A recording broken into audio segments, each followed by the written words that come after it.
Howdy. Some of the dumbest crap I've heard from people when I retired early, after I retired early. I could barely believe some of the things people say. They don't warn you about these things when you retire early. They don't tell you people are going to go stupid on you. But I've been retired now for over 3 years. I retired at 52 after a decade of investing. That's the purpose of my content, is to help you, the average individual, understand that you can reach financial freedom, make work completely optional in 10 years or less, even if you're not starting from the best position, which is what I did. I didn't start even thinking about money until I was 40. So I didn't put a lot of time into thinking about retirement, and especially not even early retirement. So when I heard these things in early retirement, I thought, what the Fiji? Are those actual thoughts people have when they say things like this? Because when I go to retire early, the things that bother me aren't the math. It's not investing. It's not owning rentals. Yours might be stocks or crypto or running a business. But when you retire early, I can literally see people's faces break. Like they're a version of Windows 95 somebody is trying to use today. And they start saying things that make absolutely no sense, but are entertaining. One of the first times I experienced this, because when people say things like this, it's like you need to get a torch and light a fire under people to get them to even think that retiring early is a thing. Because my question is it selfish to retire early? When you hear people say things like, are you contributing to society if you stop working? A real comment from somebody. One of my favorites was somebody saying, so what do you do now? You just wait to die? Imagine how sad a person's life is if the purpose of life is employment. Like you stop working and death shows up like HR and says, sorry, we're going to need your badge and gun. This is over. The same people that say this celebrate Friday. Like a big part of our culture has TGIF. They're super happy it's the weekend when they don't have to work, but they think that if you don't have to work, your life is over. I don't hear anybody saying, thank God it's Monday, except for my friend Dan, who posts almost every Sunday night because he retired after 4 years of investing, that it's Monday and he doesn't have to go to work. And he makes fun of the people who still do. Not the people who choose to, but the people that have to because they haven't chose something else.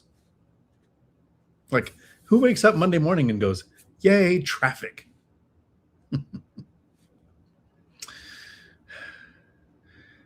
People celebrate not having work 52 times a year, but want to make it seem like a bad thing that I celebrate not having to work at all. Another thing people say when I talk about being retired early, because every now and then it comes up in conversation, is they give me the puppy dog look, where they do the tilt. And they say, I don't know what I would do with my time. Somehow, magically, they turned me into talking about me not having to work into them being the subject of the conversation. It's like somebody telling you they got a boat and somebody else saying, yeah, I don't like water. It's not your boat. When they say they don't know what they would do with their time, that means their life is work. They recover from work. They prepare for work. Without a job, they don't know who they are. It's terrible. It's like saying, if I stop wearing this uniform, I disappear. And then there's the people who go, but you're going to get bored. I have never been bored in my life. I believe in order to be bored, you have to be boring. And the idea that if you're not being compensated for your time, you will be bored. Gallup did a study, a Gallup poll, one of those studies they do. Over 60%, so 2/3 of American employees are bored at work. So if you work in an office with 9 people, 6 of them are emotionally dead inside. Congratulations. But they have a job to fill their time. You'll get bored. When you retire early and you make work optional and you actually take the time to think, what are all the things that I can do? You will wonder how you ever had time to work. There is so much to do. So many things to experience. So many things to learn. So many things to share. People are bored right now. Their job isn't fixing the problem. It isn't filling your time. Your job is killing your time. And then the people who go, well, you really love your job. You'll miss it. You're going to miss work. Not once, not ever have I missed work. I do miss some people, right? I miss some of the coworkers. I miss solving problems. But none of those things require a job. I still hang out with people. I still see people. I still solve problems. You can build things without somebody scheduling a 9 a.m. meeting that could have been an email. Or worse, an email that should have been silent. Then there's the comment, the backhanded compliment. Things that I like to say like, I don't care if my friends think you're fat. I like a girl with curves. Backhanded compliment. They say, you're too young to retire. It sounds supportive, but it's not. That's envy wearing a disguise. Society has a script. Work until you're 65, then you retire. Right when your body starts to make noises like bubble wrap. Your knees sound like microwave popcorn. Your back needs a user's manual. And then you get what, maybe 8 good years of go slow years. They're not even go-go years anymore. But if somebody retires early, suddenly everyone becomes a career counselor. You're going to miss work. Like you're not going to have other things to do. Another one on the top of my list is you're going to run out of money. People fear running out of money more than they fear running out of life. This one's funny because, the people who say it usually is the person warning you about money has never had money in their life. They don't know the numbers in their life. They finance their phone, their car, probably their toaster. Some people don't have a financial plan. They have financial vibes. Their retirement strategy is basically, hopefully my kids like me. And then comes the question. It's not a comment, it's a question. They go to me. What are you going to do all day? You used to work 60 hours a week. You were one of those guys that loved his job. What are you going to do all week? It's not all FF14 that you see on the screen behind me. There are other things to do too. Because apparently the only activity humans know is employment. I can't stress that enough. Without work, people imagine you just sit there like a decorative pumpkin. Guy in my Marine Corps unit, Pumpkinhead. He had an interesting life, though. Think about what people do when they're not working. Travel, exercise, read, learn skills, start a business, spend time with family. Yeah, some people enjoy that. They volunteer. They explore hobbies. Basically, everything that makes life interesting happens outside of work, but people think they need work to fill their time. It's like if somebody is not supervising you, you don't think you can do something you will enjoy. And then something that surprised me when I retired, I thought I'd stay in touch with coworkers. We talked every day. We solved problems together. We went through stressful situations together. And those friendships would continue. But no. Silence. Nothing. Not a text. Not a call. Not even a meme. And I realized something. Most work friendships are proximity friendships. You're friends because you share a building. I've talked about this in other videos. When you stop working, you become worse than a stranger. Your coworkers can talk to a stranger because they break the ice in the normal way. What do? They can't ask you that because you said with your words and actions at the same time that there is more to life than what you do at that company. You used to argue and fight for the same mission statement, but now you say, there's enough things for me to do where I don't want to come here anymore. And while Michael Zuber has a favorite saying where people ask him or say, you're so lucky. Not like he put 20 years of hard work into putting his money to work so he doesn't have to. So he could retire at the age of 46. For me, it's when people say, a quote from Hamilton, must be nice.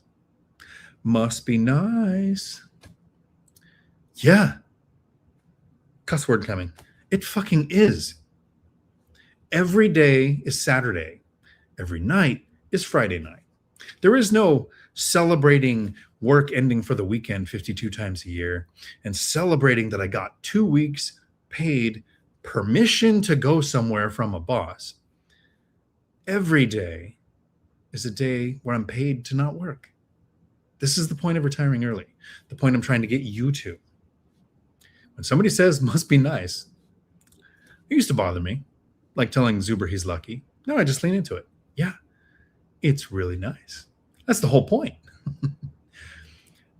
Not too many people say it must be nice about things that they have to do, right? Nobody says, must be nice when you're stuck in traffic. Must be nice you have to go to work on Monday.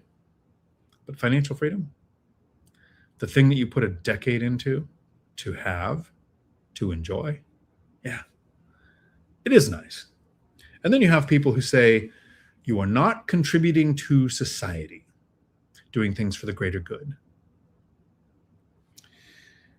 Imagine how much better the world would be if there was people who had jobs they wanted instead of jobs they had to do. And I'll take an example of impact over income. There are people who would love to do something like teach you how to invest. YouTube doesn't pay very much. They would like to do things like teach music or music theory to a younger generation. Well, it doesn't pay a lot. So we don't have a lot of really good teachers teaching music. But if somebody were to make work optional, reach financial freedom, have more money coming in than they need to live, and they can dedicate their time to learning and sharing music and music theory, impact over income becomes a thing. How are you contributing to society if over 2/3 of people are miserable at work? An AI or a robot, or soon a robot with AI, can do that job.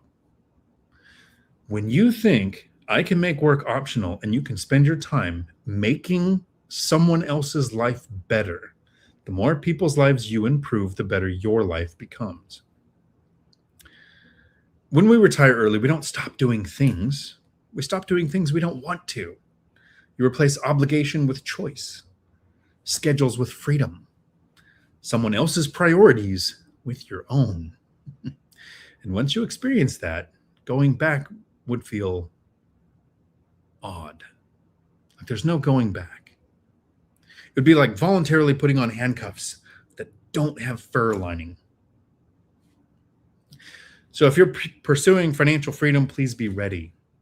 People will say strange things. They'll project their fears. They'll question your choices. Not because it's wrong, but because it challenges the story they've been living. You don't have to convince them. Just smile, enjoy your Monday morning, go on Amazon and buy yourself a propane torch so you can light a fire under people if you ever need to. Just a suggestion. I'll put a link in the comments below in case you need a toy like that for when you travel, because who knows. While they're celebrating Friday, you get to live every day. The rest of this video is going to be dedicated to answering your questions, which I hope to see in the chat. And it's not a whole bunch of people saying, hey, your sound isn't working, which is always fun when that happens. These videos happens every Tuesday at 4 p.m. Pacific. I do an intro like that, and then the rest of the video is answering questions. Tonight, there will be a course call at 6 p.m. Pacific, where we are going to go deep on mistakes investors make, some of the ones that are in the course. There is a members-only call tomorrow morning, 9:30 a.m. Pacific. I'm trying to do it on a day where those people who can't make it on the weekend might actually get to be there. There was supposed to be a call this weekend, but this amazing place that I'm staying at lost Wi-Fi for the weekend, so that didn't happen. Because I am currently the richest homeless person that I know. And I probably will be that for the next 6 months or so. At least that's the plan. I hope everybody is having a day full of amazing, and you're ready for the things that people are going to say that are kind of dumb. And I don't tell them every time they say it that is kind of dumb. But when they do say things like, aren't you afraid of running out of money? Or I don't know what I would do with my time. The best example of that was recently I was telling a friend that it was just before going to Thailand. So recently-ish. I said, I'm going to Thailand for 3 months. It's really nice being retired early. I was just trying to share that it is something that they can do soon. When he is 55, he reaches the age of his pension, and he'll be able to retire early if he wanted to. He's not really been an investor as much as investing his life into a pension. He's one of those people that had that path as an option. So his spouse instantly jumps in, even at the thought of a couple of years from now, them hitting the age of 55. She said, so not even him, just he said, he can't retire early. He doesn't know what he would do with his time. I just pulled a penguin and I smiled and waved. Not even worth getting into the conversation of, how sad is someone's life if the only thing they fill their time with is something they have to be paid to do? Work sucks so much they pay you to be there, and that's what people try to fill their time with.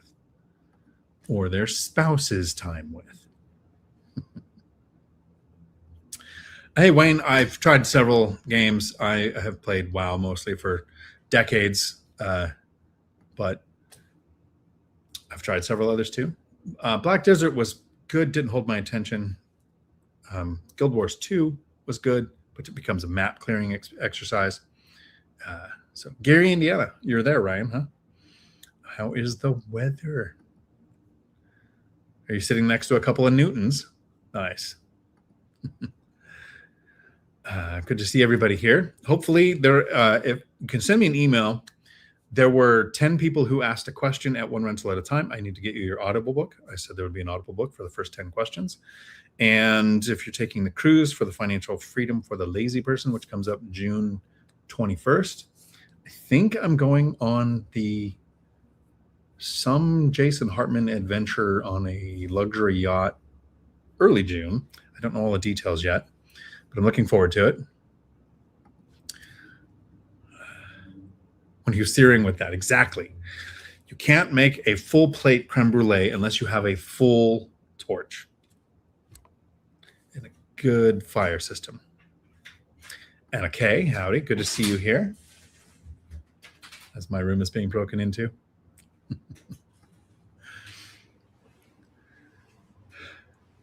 People will entertain you with the things they say about retiring early. David from the Pacific Northwest. Racist Dave, good to see you in the comments. Glad you're here because you race motorcycles and cars. And my brother Dale hit you with a nickname that's stuck, or I'm trying to get stuck. Lead Pray Hodel did a really good interview. I should put a link in the comments after this live stream. A review of the book Financial Freedom for the Lazy Person, which you can find on Amazon, Kindle, and Audible. I appreciate you taking the time to do that, Nick. When you write a book, I will do the same. And Millennial Mike is there next to a hider. Greg, when you got started and made mistakes early on, did you ever consider switching asset classes? Yes. I actually early on first year decided no asset classes. I was going to switch to zero. My first year experience was so negative, I tried to quit investing completely.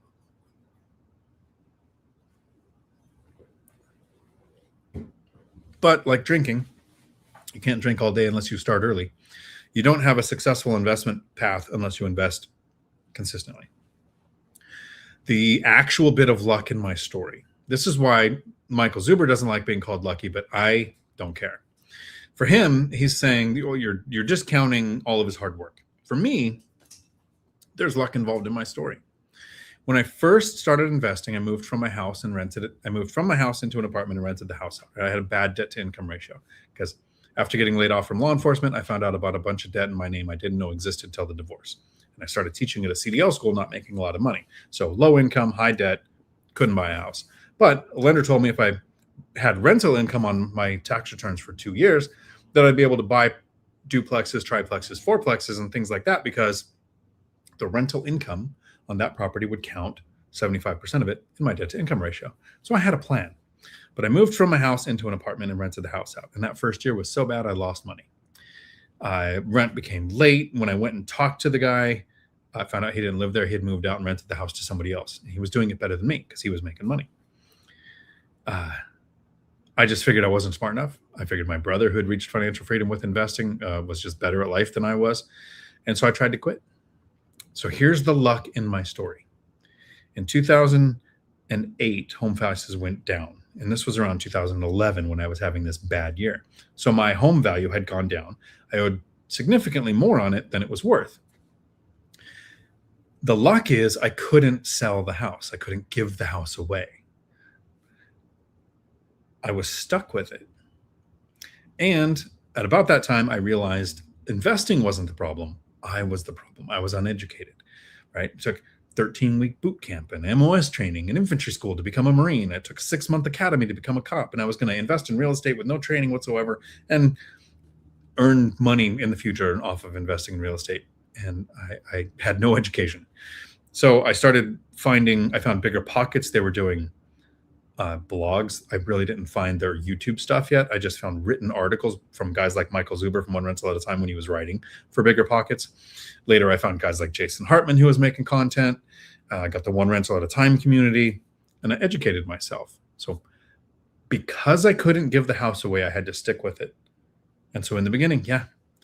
And then I did switch asset classes. Originally, I thought I'd buy a single family house, live there for 2 years, move and just keep buying them. And in my market, single family houses don't cash flow. So not only did I think of quitting real estate, when I did decide to stay in real estate, I had to switch asset classes because small multifamily in my local market make more sense than single family houses. Some of the new markets I'm considering, single family, look better than multifamily. So it's very market dependent on where you're at. Howdy, Mike. Mikey, good to see you here.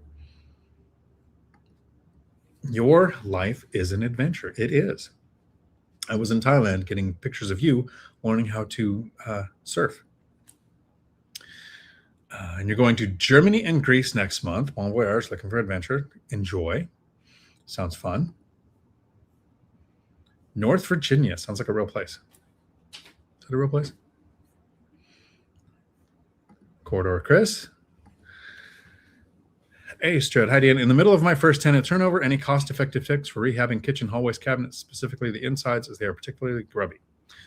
I'm lazy. Hire a professional cleaner. It'll cost you $500 to $800 somewhere in there to have them professionally cleaned. I would do that. Chesla is a fan of ripping out cabinets, putting in cabinets, and putting in butcher block countertops. I'm a fan of sanding and painting, maybe new hardware that you can buy from Amazon. When it comes to paint, you do it yourself if you can. That's fine. Go with a thick nap. Go 3/4 nap so it's easier to paint. You'll have to do one coat usually. And don't think I'm painting the walls. Think I'm sealing the walls with paint. If you go to have it painted by somebody else, I don't hire painters. I hire a handyman who charges by the day to paint. Because I'm not doing Class A, luxury, $1 million anything. I'm doing Class C. It needs to be safe, functional, and clean. And I don't care about crisp lines or anything like that. I have a one set color that I go with. And a handyman will charge, even if let's say they're $50 an hour.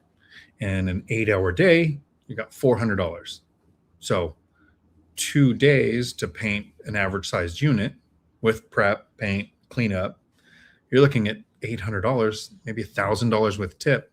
versus a painter that'll charge you $4,000 and then tell you how much money they're saving you because they don't use as much paint. They might save you a couple $100 in paint or $50 in paint. So that's my tips. Use a handyman for painting, and if you're not going to do it yourself, I like to sand and reuse cabinets as long as possible. Sometimes it's not possible, and you replace them. The Matt the Lumberjack Landlord's course, if you join it, you have access to his cabinet company. We got high-end cabinets for the price of Lowe's cabinets. So in one of our nicer units, we put in the nicer cabinets at that price. And other units, I've done just the Lowe's boxes, but I like butcher block countertops. The wood itself will be $500 to $800 probably, instead of thousands of dollars for granite. It lasts fine. It's easy to take care of. I do a polyurethane food grade covering. When you cut out the sink for your butcher block, I do drop-in sink, so your cuts don't have to be perfect. I take that cutout part for the sink and I make a cutting board, which I leave for the tenants, and give them a nice little Dion talk about how you're buying the butcher blocks if you cut anything on these, leaving you a cutting board so you can cut it on there. Let me know how it goes. Tenant turnover, while is frustrating, and I've built my investing strategy around trying to limit that, it is also nice when it happens because it can mean one of the biggest rent increases that you get. Jacek, howdy. One of my boss's biggest jerk and bold, you own the business, so your boss is a jerk, yep. But I get a lot of time off. Other is the greatest boss, President Donald J. Trump, being in the military. People forget he is the commander-in-chief. Ryan, howdy. Marcel says, Dion, can you turn off that laptop behind you? If I could reach it, I probably would have. No, I can't get to it. But you can just listen. I used to make videos where I debated myself. They were my favorite videos to make, because when you edit and you're making it, you can get your timing just perfect. But everybody complained because they listen and they don't watch. Alex, you got 4 years and 3 months. I sure hope my portfolio is ready for it. I would say about 2 or 3 years from now, you start living on just your portfolio. Try litmus testing your portfolio and see, can you go but the 2 years before you retire without touching a penny from your work paycheck? Dark Spring. I have a few people tell must be nice. I have never figured out how to respond. It took me 8 years of working and investing everything I could to get there. They could do it as well if they wanted. It is nice. So my response is a little bit of a jerk reaction. I just go, yeah, it is nice. Sometimes a better response is, it is nice, but getting here wasn't nice. And most people aren't willing to do what it took to get here. Do you like one-piece toilet or two-piece? Two-piece. Cleaning the pee from in between the tank and the bowl is worse. Lumberjack likes doing this. I think he is weird for this reason. I have never cleaned a toilet. It's not my thing. I mean, in my own house, sure. I don't like one-piece. I don't like the ones Matt uses either. He knows the name. I go to Lowe's and I get the one for the appropriate height for what fits in there, and then I get an oval shaped instead of a round, and not short. So I just keep it really simple. It's one of the first things I do replace when I get a rental. I don't understand why people don't replace the toilets in a rental. That is very odd for me. Seeing the ones that look like they're from the 50s when humans must have been 5 feet tall. Yeah. You are in Kansas. Nice. You finally caught one of the lives. Well, hit me with a question. Would I ever invest international? Good question, Greg.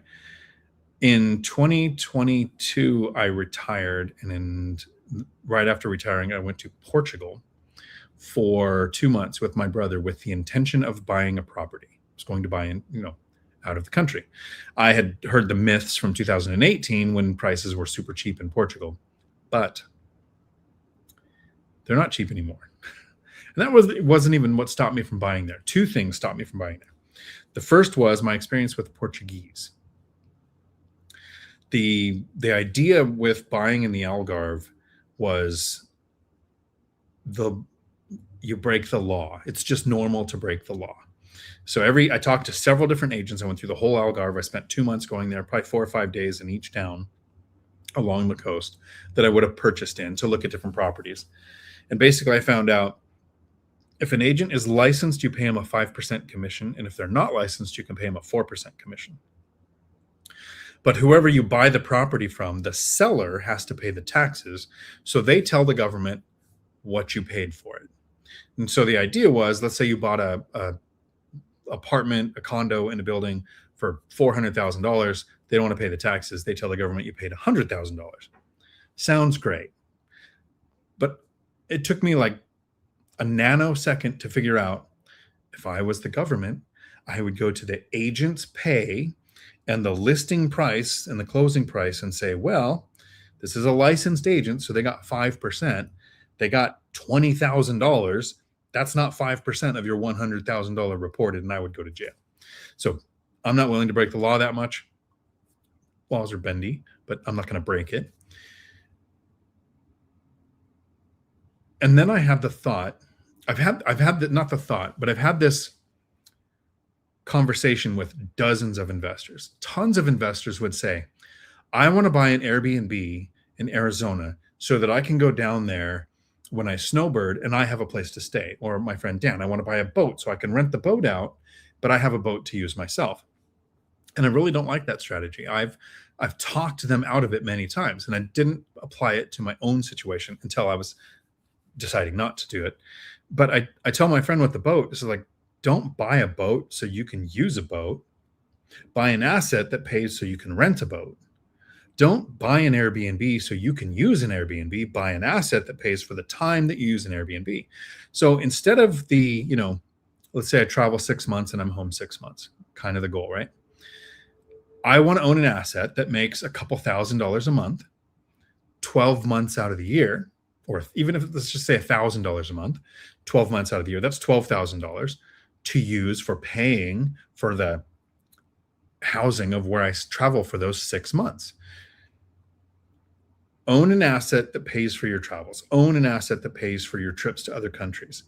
So I purchased a duplex in the US. The cash flow from it covers when I'm traveling instead of owning out of the country. There's too many other laws to learn, a market to not understand, what rents are, what shifts. Something in Portugal can shift, like they were doing the golden visa. All of a sudden the golden visa program goes away because properties got too expensive. So something can change. Countries can say foreigners can lease land. Like in Thailand, you can lease it for 30 years, but you don't get to own it. And yeah, 30 years is probably as much as I'm going to need. But it's too much to learn when it is much cheaper to buy an asset that gives you cash flow that you then use for whatever you're trying to do. So if you want to own internationally, go to another country, have an asset pay for it.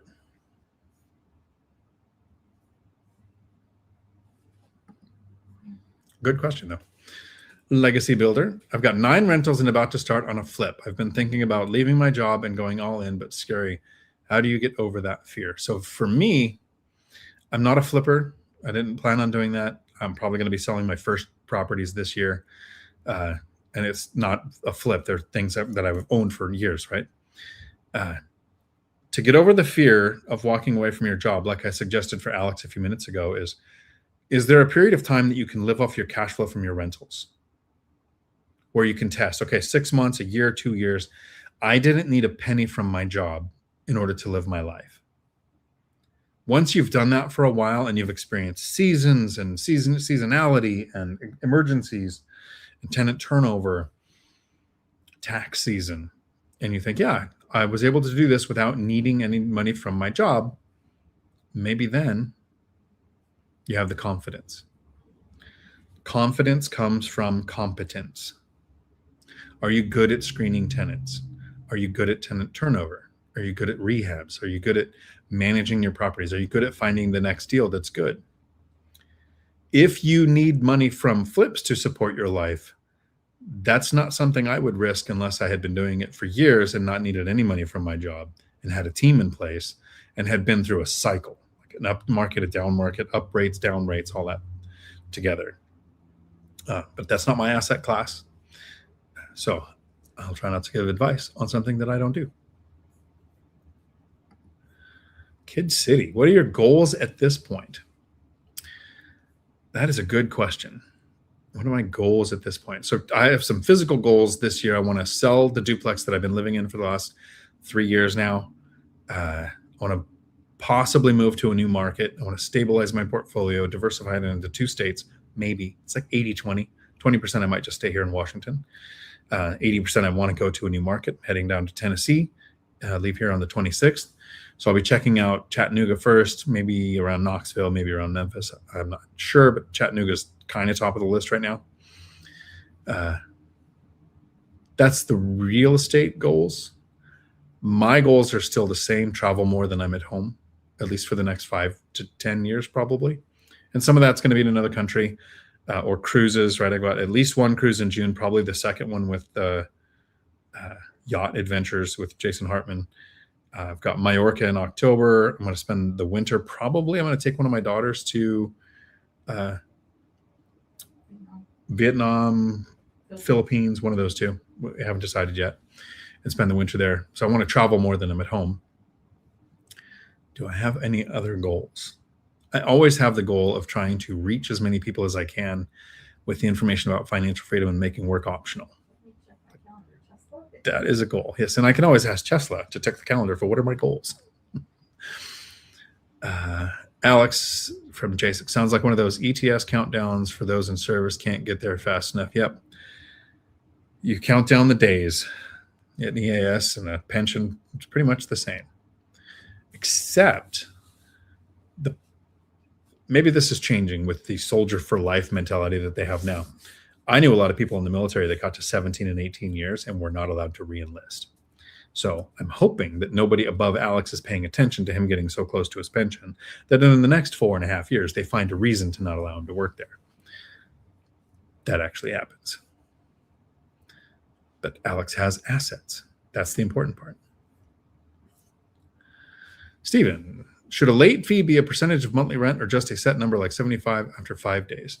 My favorite type of late fee is one that grows per day to provide motivation for them to pay. You have to know your state laws, though. Washington just capped it at $20 a month. So Washington, where there is cash flow, but there are also a bunch of retarded liberals that are making it impossible to live in this state. So what are you allowed to do in your area? What are other owners doing in your area? What is like acceptable industry normal for your area? And what is legal? But if possible, if you have the least amount of regulation, I like for me, for a long time, because in Washington we weren't as regulated, it was just $20 a day, starting the day that it was late. And it increased every day that it was late.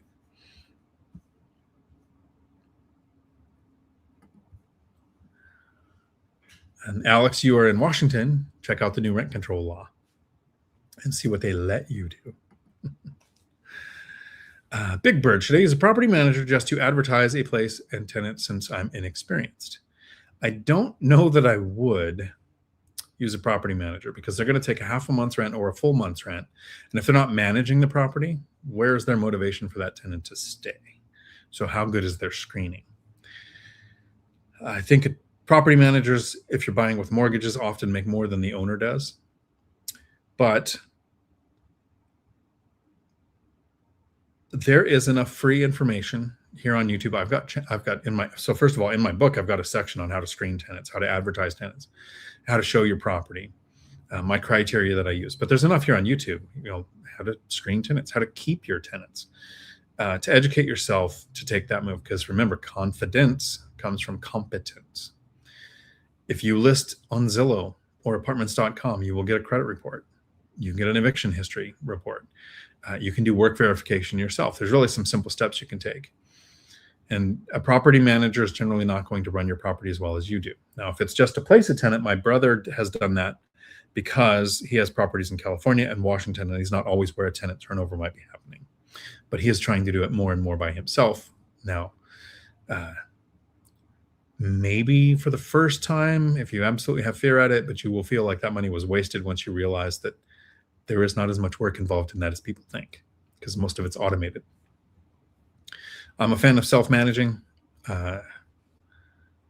Self-education is important. Are there local investors in your area? What platform is most used in your area for people to find rentals? So I don't care what platform is used by the most investors, but is it Craigslist? Is it Facebook Marketplace? Is it Zillow? Is it apartments.com? Is it Trulia? Is it HotPads? One of these websites. I use Hemlane because it puts the information out on 15 platforms. All the information comes to me from one source. But I'm not a fan of property managers. If you're at a distance, sure, I get it. When Mike started investing in Gary, Indiana, he had a property manager. It completely made sense because he wasn't there to handle the day-to-day, and he was working full-time. And at the time, he was a single parent raising his son. And so it wouldn't make sense to just go to Gary, Indiana to handle a tenant flip. But if you're close to your property, I'm a fan of doing it myself. And if you are inexperienced, the only way to fix that is with experience. Brian, how do you handle a tenant that wants to move out 4 months early? They have a job offer in another state. So my leases have a early lease termination fee. If somebody wants to break the lease early, our state will let you basically charge them every month until you've rented the place out. So I've seen people who stay in large apartment complexes that have like 5 units available. The one that somebody moved out of is the last one filled. So people continue to pay. For me, it's a lease termination fee. Hypothetically, let's say the rent was $2,200 a month. I would make the lease termination fee $2,000 a month. I do not make it the same amount as the rent or more than the rent. There might be regulations that mean that it has to be the rent or less. But I don't want the tenant thinking to have a free last month's rent to break the lease. This is an extra charge beyond the last day that they live there. I'm as flexible as I can for tenants to move out. I've tried to build my portfolio around keeping tenants long-term. But tenant turnover is not always a bad thing. Sometimes you get the biggest rent increase, you get to screen tenants again. The new tenants tend to have less disagreements with tenants that they've lived next to for years. So tenant turnover is not always a bad thing. 4 months early with enough notice, giving you time to do it. I'd probably, does your lease have an early lease termination fee? Or maybe just tell the tenant 1 extra month's fee would be nice if they can do it. You might not even collect on it. Is it worth taking them to small claims court for rent that you might not ever see?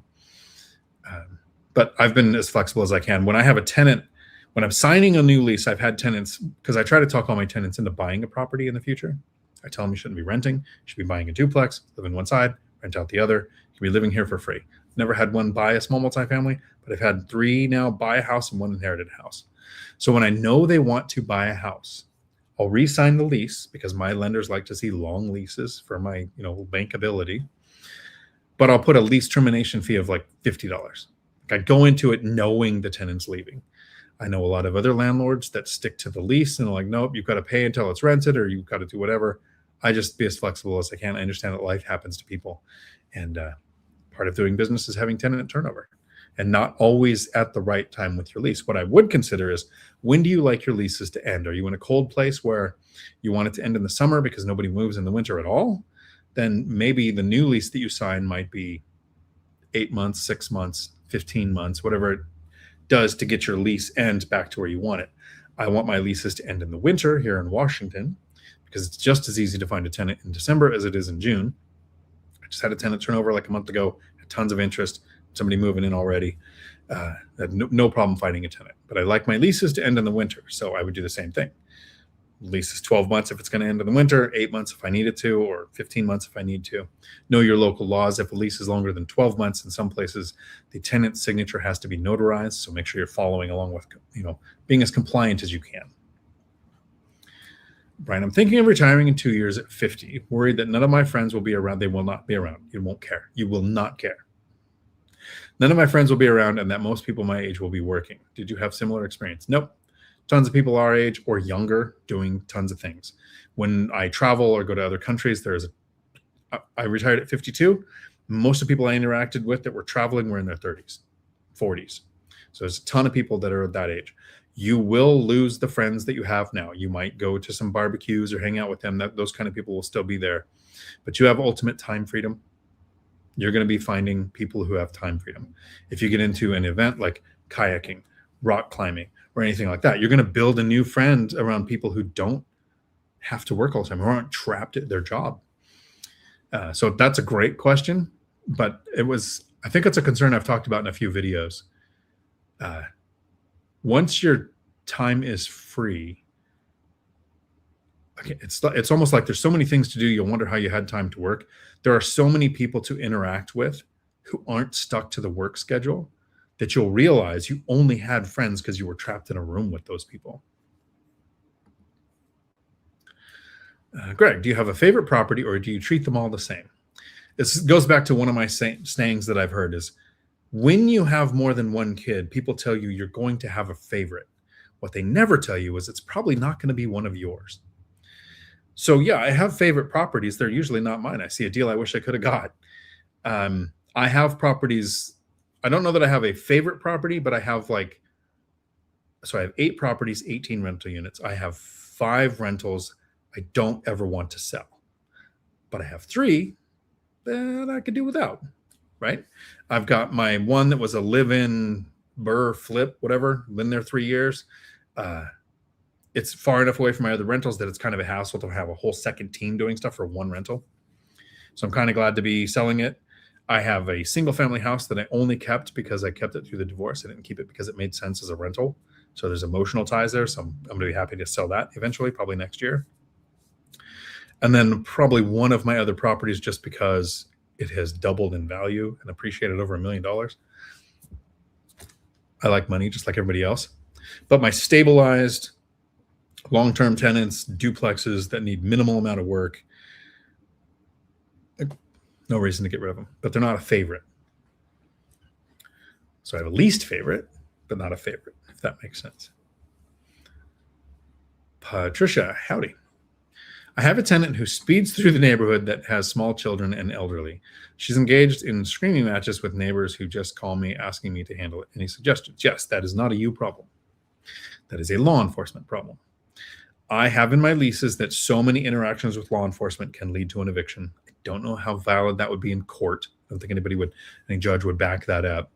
But it comes down to if they're doing warrant service or if they were doing something illegal in your unit. But what is the non-emergency police number for your area? Anytime a neighbor or another tenant calls you with a noise complaint, a speeding complaint, kids leaving their bikes in the driveway complaint, whatever it is, here's the non-emergency police number. Get the police involved. People don't like the police showing up at their house. It's not a landlord issue. That is a cop issue. Sucks to do it sometimes, but it's best to have them involved, especially if it's something that a cop can handle, like speeding or a noise violation. JSIC, last time I checked, between 80 to 90% of people in the military don't make it to 20 years. Great way for our government to save on paying troops. True. That's why they've changed the SFL tap to Soldier for Life now, where you start getting vested before 20. I don't have it memorized, but it did sound better than the 17-year kick out. Stephen, if you're not sure what to do when you retire, just get married. I retired 3 months ago, and my wife has something for me to do every day. You just have to grab your spouse by the ears and say, I don't need things to do. Good luck. Howdy. Thanks for hanging out with me. Lou Bottom. Dion, how do you use food meals for write-offs as a sole proprietor? I'm new and then we'll be getting a tax CPA this year after I get second investor loan. Love everything you put out. Thanks again. Thank you so much. So there were several years during COVID where there was 100% write-off on meals because the government was encouraging people to go out and spend money at restaurants. That is not currently the case. Now it's like a 50% write-off, and it has to be related to real estate. So hypothetically, let's say I was taking a cruise in June, just a completely made-up story that would never be based in reality. But if we do a few meals on the cruise and we do a few events on the cruise where we talk real estate, we compare markets or anything, not the whole cruise, but a percentage of the cruise can be a write-off. Ask your CPA what you're going to do.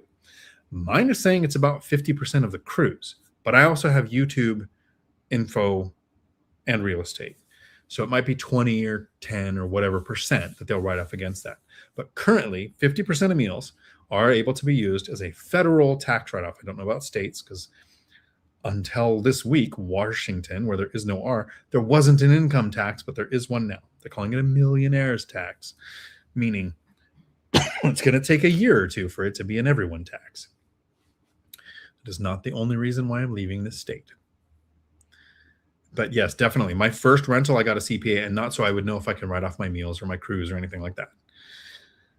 There's multiple types of depreciation. And I didn't want to have to learn what any of them were. Just like I don't want to have to learn what a California weave is on a roof. I want to hire a roofer that knows what they're doing, and they'll go do it. Hire a tax pro. They are worth their money.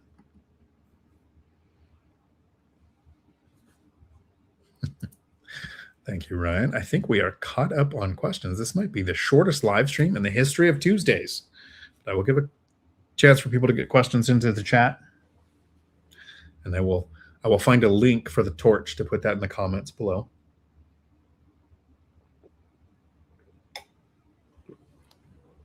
We do have a course call tonight at 6 p.m. Pacific, if you're in the course. A members only call tomorrow where we will going over Yulinka's, he's got a deal he wants us to look at. So we'll be analyzing a deal. The members only calls happen twice a month. And what we do is we analyze a potential deal. And yes, we'll go over the math.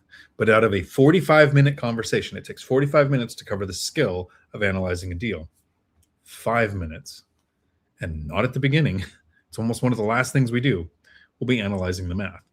But in those 45 minutes, we will check the 7 things we do before we look at the numbers over and over and over again, because we don't practice just to get it right. We practice till it's hard to get it wrong. Understanding, I like your name. Understand, utilize. Thank you for always responding to my questions. Happy to help. I hope the information is helpful. I definitely don't know everything, but I know this subject. Greg, what's a deal you really wanted to buy, but afterwards realized it would have been a horrible deal? So there was right after closing on my first duplex, I made an offer on the next one.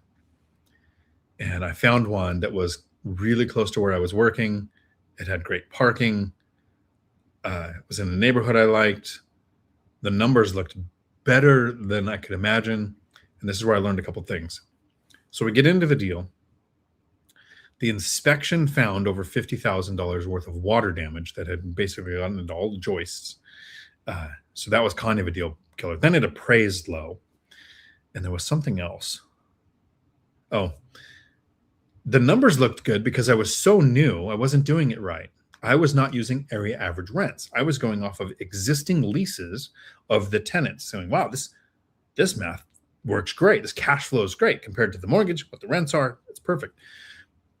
I have learned since then that I use just below area average rents, because what happened in this case is, luckily I show up for the inspection, right?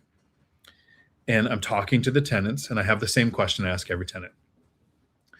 My agent told me never ask this question because you'll get a tenant that asks for something crazy. So he doesn't do this. And he's very smart. At the time, this was my first agent who has since retired. He has 30 rentals. He had 19 agents working for him. He knew what he was doing. But he never asked this question, and he told me not to. But I've asked it of every tenant of every property I'm looking to buy. I asked them, if you own the place, like magically, poof, tomorrow you were the owner, what's the first thing you would fix? His fear was they would add a bedroom, or they would pave the driveway, or they would do something crazy. But every time so far, it's been the ceiling fan squeaks. I'd like to fix that. I'd really like a screen door so I can leave the door open in the summer. Something really simple. Simple fix, happy tenant. Happy tenants don't trash your property. Happy tenants don't leave. So I still ask that question.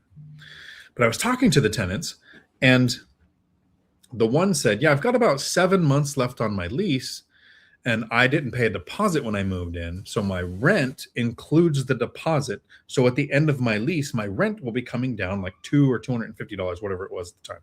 It's been a long time, can't remember. And I thought, oh, so your lease doesn't say that. It just says the current rent is X amount. Went and looked at the lease they sent me. Yeah, there was no deposit paid. Totally made sense. I don't think the tenant was lying.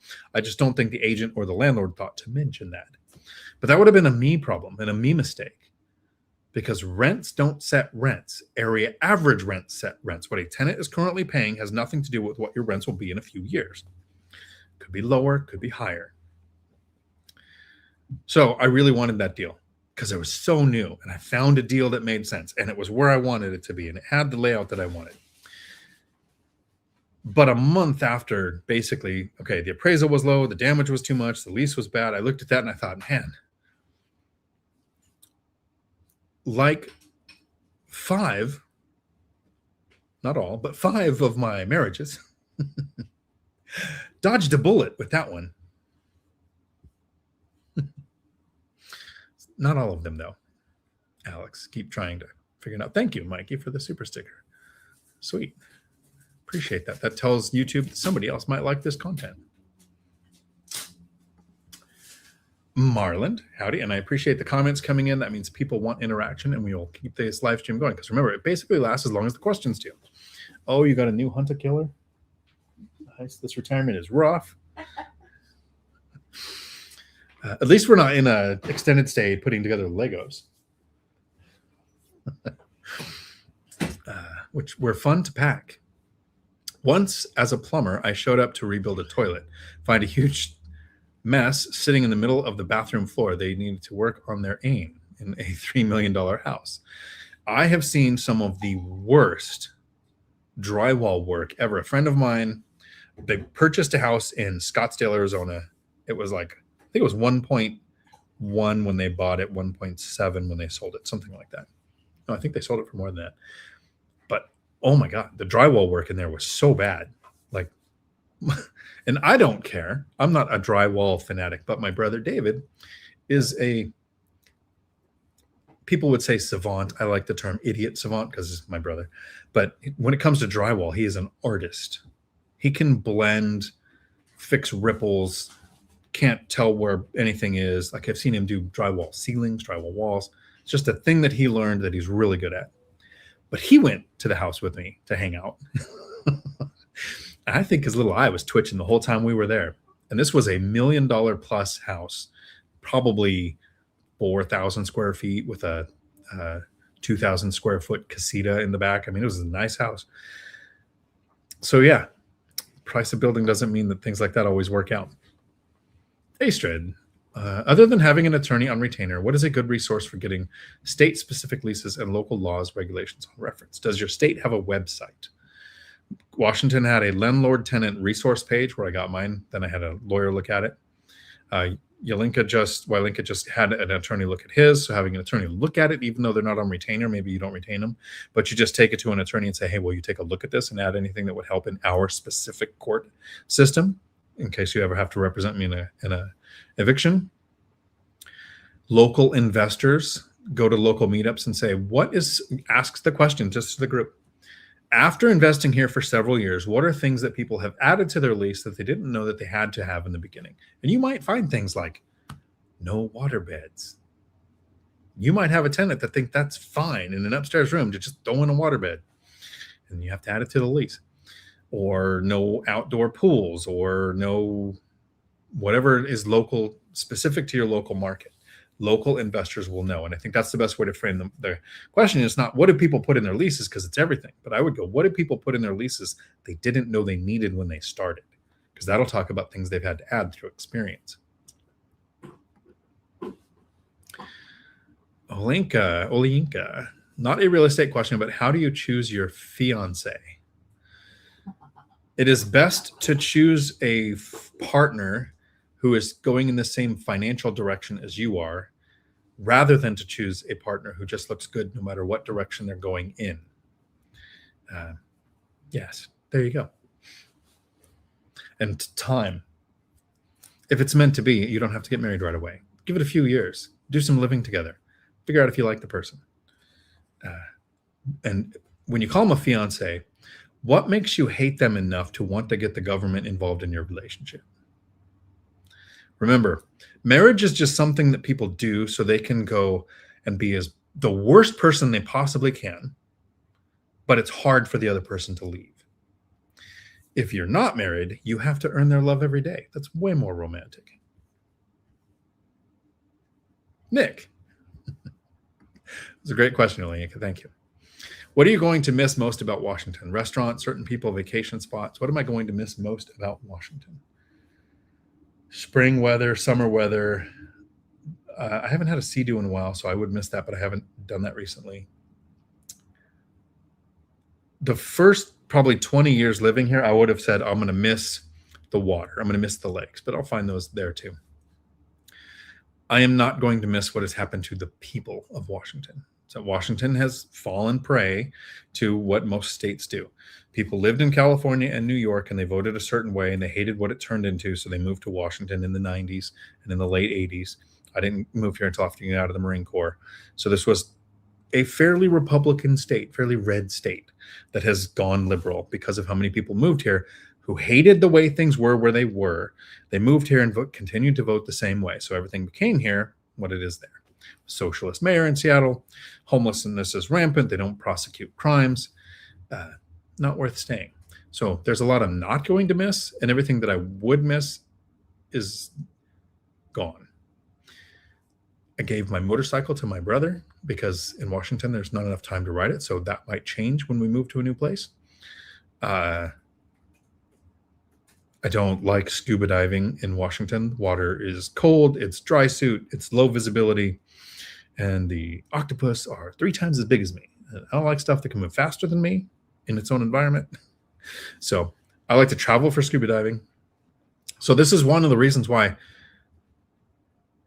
I'm trying to think. Okay, so Nick, there is an actual answer. Here's what I'll miss. This is what I'll miss about Washington. I'm fairly central to all of my rentals, and fixing things is very easy. But then let's partner that with the region beta paradox. You're a coach. Since I'm so close to my rentals, I'm the guy that might go swap the dishwasher. I'm the guy that might go read through the door. I'm the guy that might go fix the fence. But if I move to Tennessee, I will run my business better.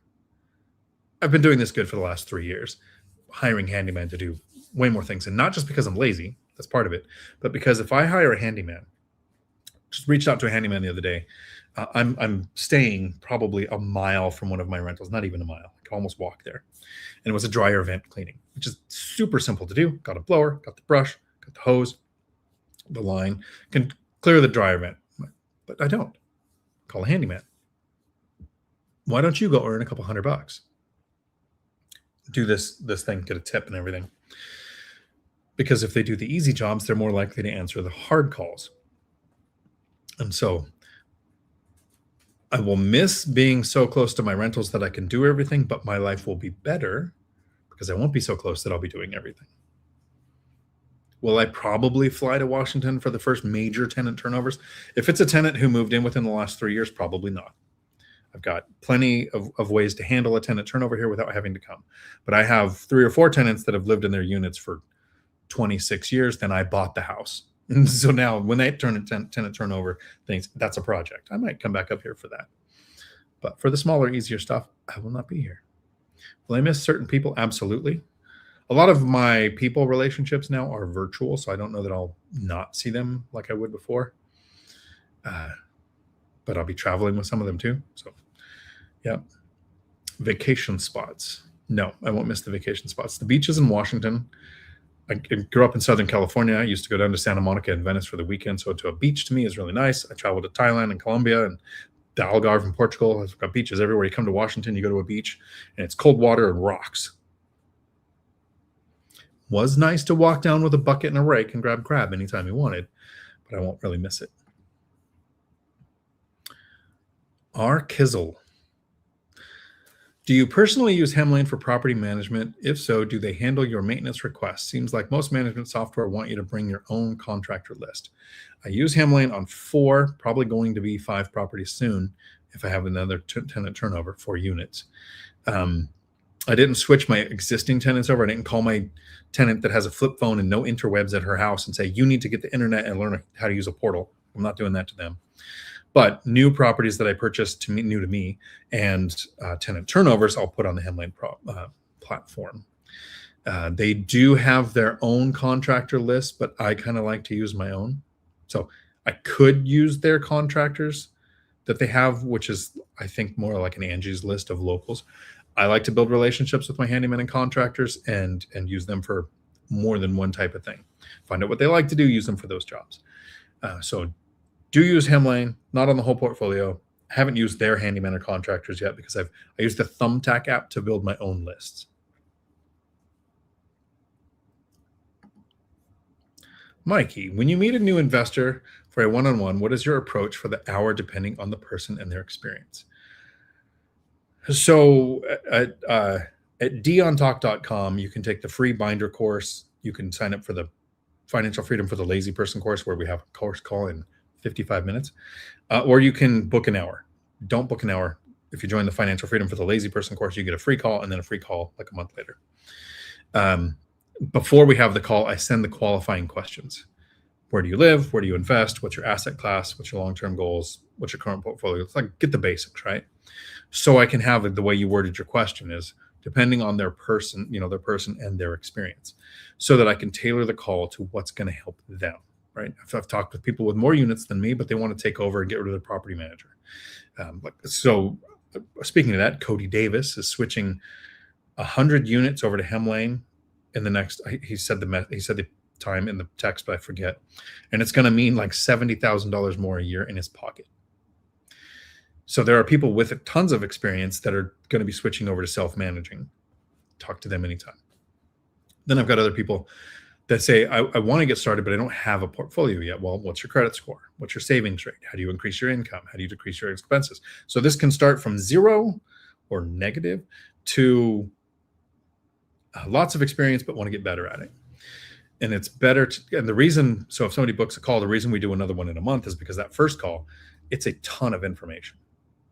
And then you need some weeks to go by to process that and then have another call and do follow up on this is what made sense. This is what we can apply. This is what we've decided to do. That's a great question.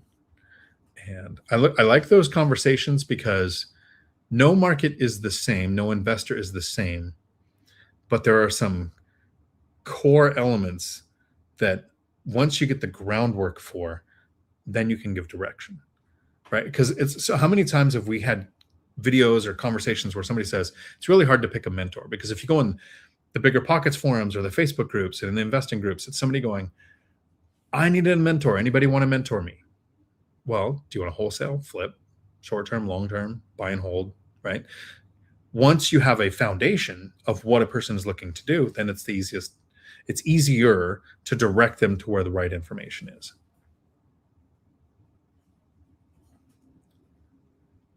Thank you. And that was, if I had seen the sticker, I would have found that comment quicker. Julie, I've heard rents are going to jump up again in 27 or 28. What's your opinion? I always project that they're going to stay flat for 5 years, right? And people say they're softening.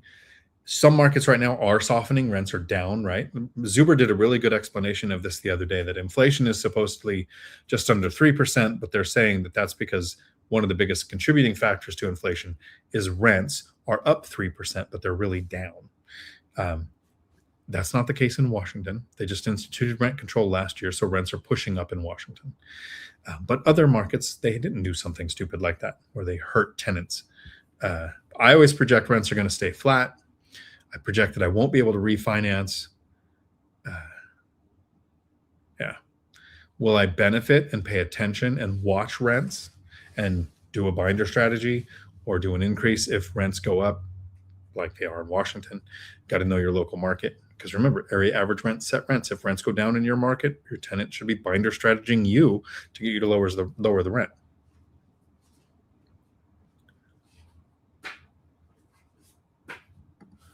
Howdy, Laura. Good to see you here.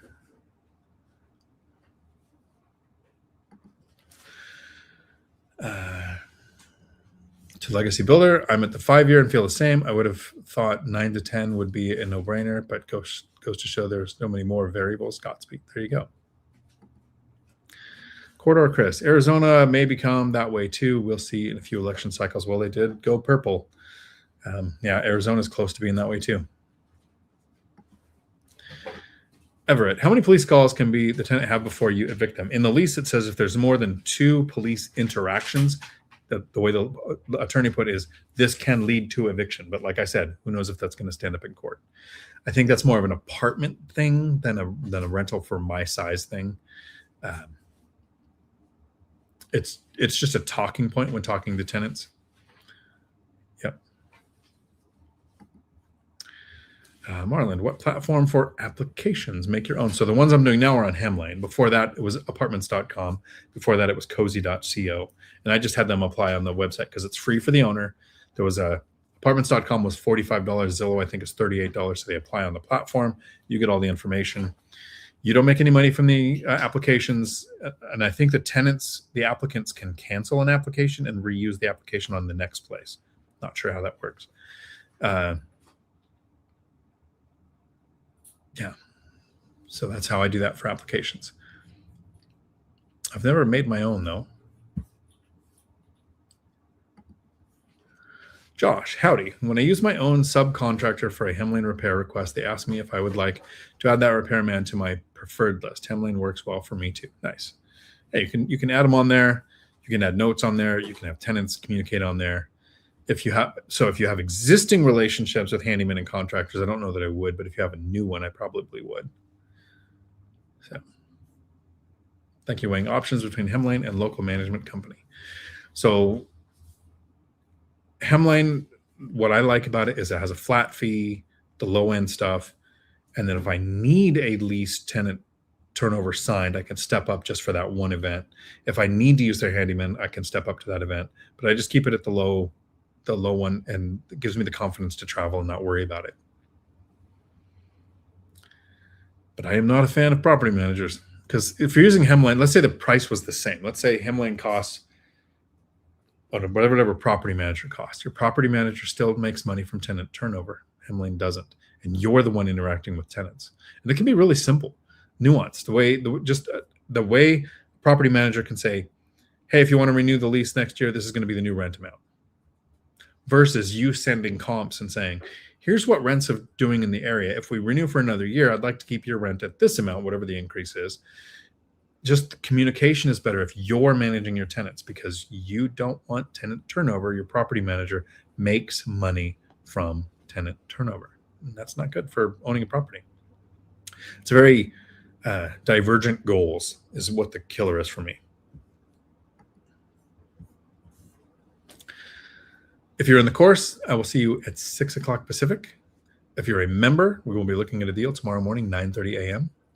I hope you have a day full of amazing. If you want to book the cruise, it's in the description of this call. You can call to the Norwegian person. I'm not making any money off of this. You just book with Norwegian, and we are going to take a week cruise and hang out and not only talk real estate, but we will talk some real estate. Ivan Zuniga, howdy. Have you ever bought a course? I have taken a lot of courses on different subjects. I'm trying to think if I bought a real estate course. I wish I had. I wish One Rental at a Time or BiggerPockets or Lumberjack Landlord or somebody had a course in 2011, 12, 13, 14, and 15, maybe 16. And any one of those years, I would have benefited from a course. Anything that I'm talking about now where it sounds like I'm super organized, I knew what I'm doing, I did not know in those first few years. I didn't have the binder strategy to start. I didn't know how to screen tenants. I didn't screen tenants when I started. I didn't know half the regulations. And I would say in the first 5 years, a course would have helped. YouTube University didn't really start to be a thing until 2017, 18. And there wasn't even really at that point in time the type of courses I would have needed coming out. What I avoided was the rich dad, poor dad, $12,000 weekend stuff that you can go out. I would have rather lost all the money on a deal. I thought I would have learned more. So in the beginning, if I could have found a course for like the Lumberjacks course for like $1,000 or less, I would have been all over that. Because I've taken scuba courses, I've taken search and rescue courses, I've taken, took martial arts courses. I ran a dojo for like 6 years in California. And even after that, I still take defensive tactics courses. There'll be some concept or theory or escalation of force thing that I'll still go take a course on, and I'll put a couple $100 into it. So one of the things I talked about at the very beginning of this video is people think their life only has value if they're getting paid for it. That's why they don't want to retire early. They're like, I don't know what I would do with my time. There are so many things to learn, so many things I would like to learn. There's if I hadn't taken the oath about never cooking again, I would probably go take a cooking course. But I'll pass for now. I'm never cooking again. I took the oath. That's why I wouldn't take the course. Is that a knife?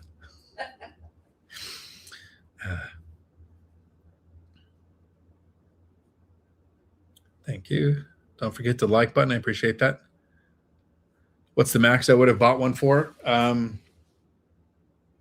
don't know that I would have broke $1,000 on a course, because I don't know that I've broken $1,000 on a course in other subjects too. And in those first 5 years, the scarcity mindset would be there. So, like, here's an example. I have the opportunity to go on this cruise with Jason Hartman. Now, the idea for the cruise with Jason Hartman is investors go who want to do mastermind workshops. And I don't. I have zero desire to. I've won the game. I'm done playing. So if I go on the cruise with Jason Hartman, it's for the experience. It's to be on a 130-foot luxury yacht for 6 days in Croatia. Like, that's the experience I'm going for. It's not that I'd be spending the money on a course to be there. I'd be spending the money just to enjoy life. I don't know that I would do something like that starting out. I'm not sure. But I was also a low-income earner taking a decade to invest in real estate. There are high-income earners who can do things faster, and maybe if you get around the right people, things go faster. Yeah. For me, most of my life, I made less than $60,000. So $1,000 would be a good limit for a course for me to get started. Your first conference was a Rich Dad, Poor Dad, and they tried selling me one of those. Thank goodness it was broke. Yeah. So I've gone to a few Rich Dad, Poor Dad seminars that are free. And they have a presenter, and it's good. They're really good at emotional selling, and the trick of first person to go sign up for a course gets a free book at the back of the room, and you'll see 10 people run up back there. But they're really good at pushing to the next thing. You just have to have the discipline to avoid that. So for me, the concept that I've seen with a lot of those is, here's a teaser bit of information. Here's a paywall. So if you can get through the paywall, we'll give you the secret. I flipped that.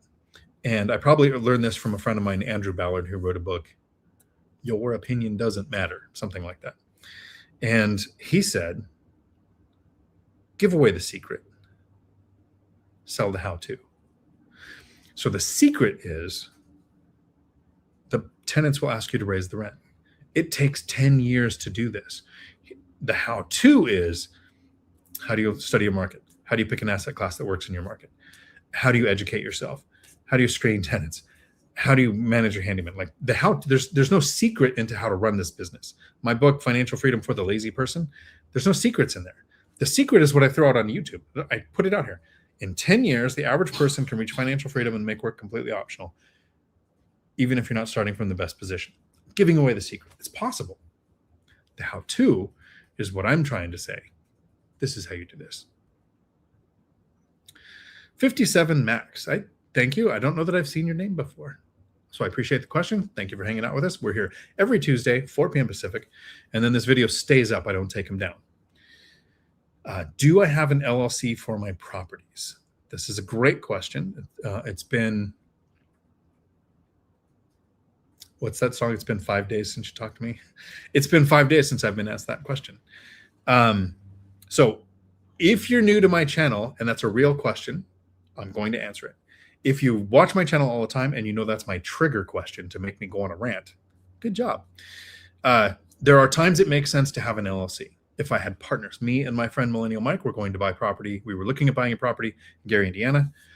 Mike is probably going to owner finance, take all my properties one day. Trust him like a family member, which is not good for my family. We were going to have an LLC. Even a good friendship of two investors who know what they're doing, that are going to go together on a deal, would have an LLC. If you're using lending that requires an LLC, hard money, or a DSCR loan where that lender specifically requires an LLC, I'd have one. So I have a problem with having an LLC. My problem with LLCs is a new investor who doesn't even own a rental yet gets stopped in their tracks because somebody, I want to bark at the dog. It's very hard not to bark. I want to bark. I want to bark back. No. You're supposed to bark back at dogs when they bark at you, right? Am I just wrong? Tell me.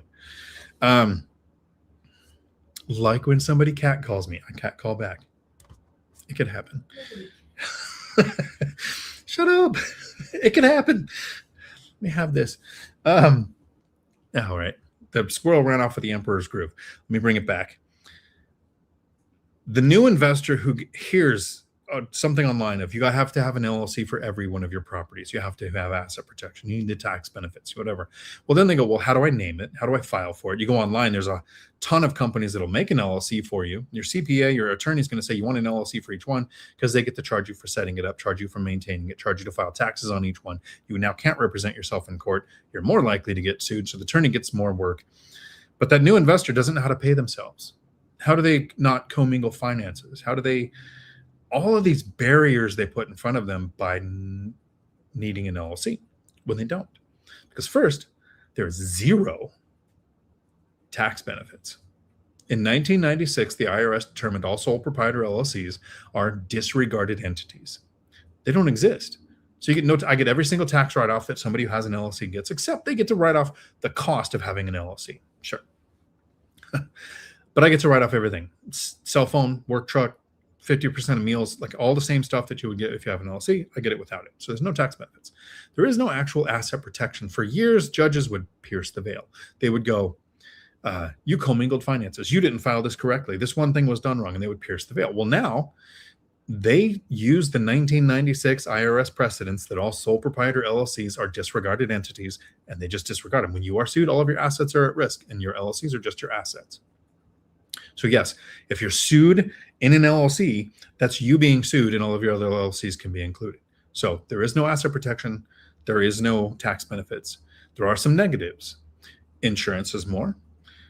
Your interest rate is worse. Lending is worse. You can't house that because you're not allowed to own or occupy properties that you purchase with loans through an LLC. And people will just say, well, you just commit mortgage fraud. You do an owner-occupied contract, and then you put it in the LLC. Sure, commit mortgage fraud. See how that works out for you. You're more likely to get sued because people see the name of an LLC. LLC is a company. Companies have deeper pockets than a mom and pop does. When you see just your name on there, you're less likely to get sued. You cannot represent yourself in court if it's in an LLC. You have to have an attorney. If you are in places like California, there is rent control if it's in an entity. So my brother has 3 rentals in California, not rent controlled. But if he puts them in an LLC, he triggers rent control. So you need to know the laws on whether you do or you don't. If you have partners, have an LLC. If you are using lending that requires it, have an LLC. If you are like Dave Meyer, the host of BiggerPockets, I've talked with him many times. We've done a couple podcasts together on BiggerPockets. Dave Meyer has an LLC basically for every deal. Now, first, he might have some partners, but he has a portfolio that is growing. So who cares if he has LLCs? I started this with my concern is that new investor that doesn't own a rental yet, that gets stopped in their tracks because they don't know how to name it. They don't know how to formulate it. They don't know how to pay themselves from it. And they never buy a rental. So if you have 7, 10, or 30 rentals and you put them in LLCs and you are buying rentals, great. But Michael Zuber from One Rental at a Time, no LLC unless he's got partners in his deals. Matt, the lumberjack landlord, no LLCs except for the LLC he created so he can have better health care for his kids. Me, no LLCs. My brother, no LLCs. My friend with 30 paid off rentals that is retired early, no LLCs. So the investors that I know in my day-to-day world that invest in real estate would never have an LLC unless they have a partner or their lending required it. So do I? No. Hopefully this question and answer helps you because I believe it was, Mike, we would still be partners. Like the video. Thank you. Yes, we would still be partners. Mike is my future marriage for tax benefits if we're not married at some point. But he's getting married next month. It is next month, isn't it? Okay. And we will be there for that. Unless he blinks at me because he's under duress and I have to kidnap him because I know my role. But I appreciate that question, 57 Max. And I hope if it was a real question, you don't feel insulted because I thought it could have been a fake question. Because I get that every now and then from my friends, like Frank will come in here and go, hey, do you have an LLC for every property? Because he knows he wants to put me on a rant. But when I see a question like that, I figure it's probably a real question, and I actually want to give you a good, solid answer. Jason, Dion gets catcalled. How dare anyone doubt that? We have to go back to Chicago now. Cody doing Cody things. Howdy. Just talked about you a few minutes ago. Your ears must have been buzzing. And it wasn't about you matching my haircut.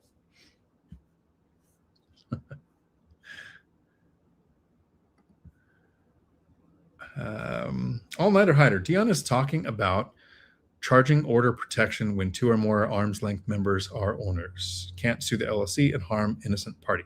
An LLC protects you from someone else's mistakes and protects them from your mistakes, but an LLC does not protect you from your own mistakes or your negligence or your assumed negligence. Greg. Thank you, Ryan, for that. Greg, would you ever branch out to different property types if the numbers were good, commercial, retail, etc.? I am addicted to 30-year fixed rate debt. So I came very close to going for more than 4 units when I was looking at DSCR loans for, 8 units, 6 units, 10 units, or whatever, if I can get 30-year fixed rate debt with no loan reevaluation period, no balloon payments, no adjustable rate. So I'm not opposed to that. It's the debt that keeps me here. I do prefer my rentals to be as similar to a single family house as possible. So while a 39 unit is making somebody like Cody tens of thousands of dollars a year, sure, maybe more than that, and the equity growth is hundreds of thousands of dollars, sounds great. Not my thing. I want him as similar to single family as possible because I'm trying for low tenant turnover. So you have to know yourself. But I'm not a fan of commercial. So I ran a CDL school and we leased properties. And so I did a lot of commercial real estate research trying to find leased properties. And then in the last couple of years, they started buying properties for each campus. But in that research I found places empty 6 to 10 years, commercial properties. One of the ones that became a campus, Chesla found it. We were driving around on a weekend trying to find a location for a campus. And she was like, look at the 6-foot tall grass on that place that used to be an RV lot. And yeah, with $15,000 worth of work, it could look like a campus. That owner sat there with that place empty for a minimum of 6 years. They still owed whatever they owed on it. So commercial properties can sit vacant or have a large expense that the owner spends and then charges back in the rent to get it to the way it is. So, and then when COVID hit, what happened to commercial? No. So it's not my asset class. It's like when I say Nick Massey, who invests in crypto or Bitcoin, great asset class for him. I don't own one. When Joe Kuhn invests and retires at 54 off of stocks, it's a great asset class. I didn't own any until Tesla went on sale last year, and I'm going to sell it probably next year. The first year I don't sell a house, I'll be selling it so I don't pay a lot of capital gains. But I'm not a stock guy. That doesn't mean they're not good assets. That doesn't mean that commercial is not a good asset class. It's not my asset class. So would I consider it? I did consider it. I dismissed it. Great question. Ivan, are you considering getting a skydiving license as well? I've dove many times. How much is a scuba license? Working on my skydive right now and want to do it when all over the world. All you really need for skydiving is a certificate that you've waived and done a dive without tandem, or you've done a tandem dive. There's not really a license for that, depending on where you go. You go to other countries, there's not a lot of laws. But scuba diving license, a PADI cert is probably going to be a couple $100, depending on where you're at. After open water, I would do open water advanced, and I would do search and rescue. I would do the first 3 PADI courses, no matter what. So you're probably looking at $600-700. The expensive thing when it comes to scuba, if you're not traveling for scuba, if you're scubaing where you live, it's going to be, you're going to buy your own gear. And a wetsuit can be $1,500. Good mask, good fins, good, you're all that stuff. You're going to spend $1,000 or so, probably. That's where the money goes. But I like to travel, and basically you just rent equipment when you go there. Super cheap. And it is a for life certificate. Now, there are places, if you don't dive for a few years, they'll say you got to take a refresher course. That's for their safety. So you just dive often. That's what a terrible motivation to have. Why is Mike blinking at you? Good question. 57 Max. Thanks, Dion. I'm renting out to new tenants. Just wondering if LLC, any better protection? Nope. Zero protection there. Unless you have partners. That flipping nurse, good evening. Just got here. Time for the scheduled rant. Thank you. Would I do an interest-only loan? Probably, because I've said I would do a 1,000-year loan. I would like to do a 50-year loan. Freddie Mac did a study from 1970 to 2024. So basically a 54-year study. 90% of equity comes from appreciation, not pay down. So I don't care about pay down. And I actually don't really care about appreciation. I invest and I expect it to happen eventually over a long enough period of time.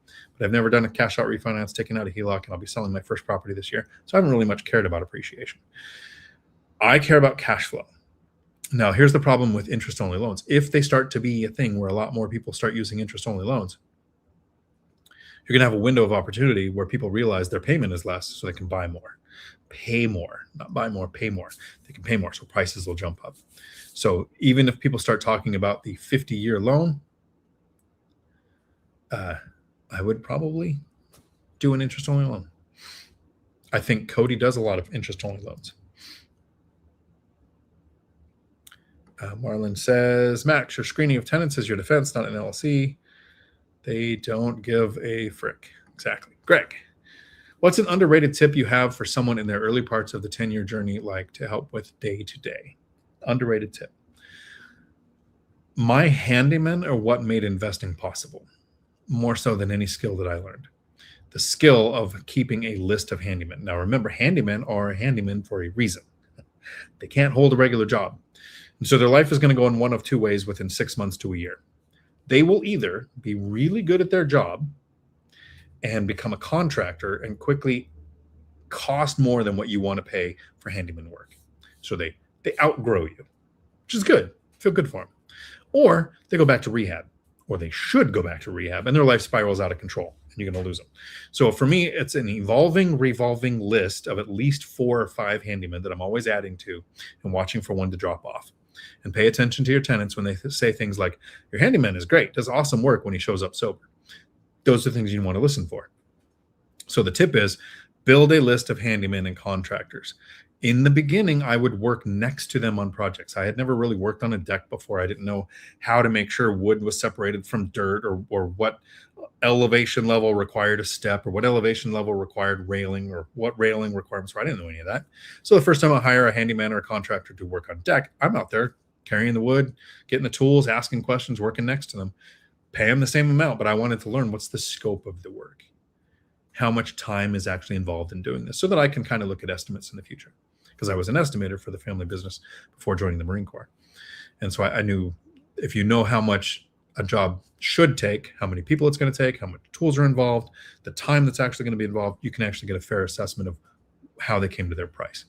And so I wanted to learn that early on.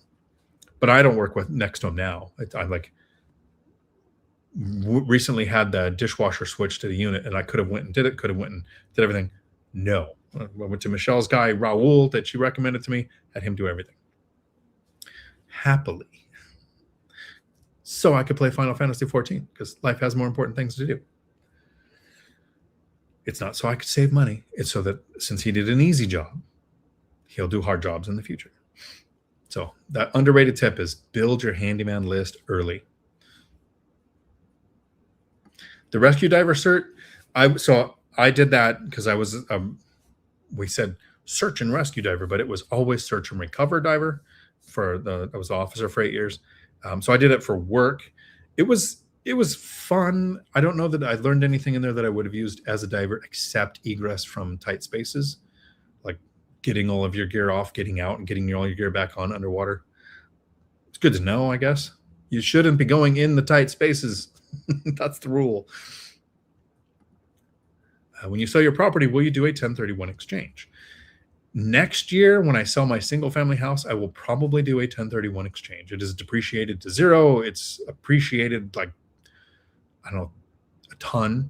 So I'll have full capital gains on the wholesale price of it. I'll probably do a 1031. This year, I'm selling a duplex.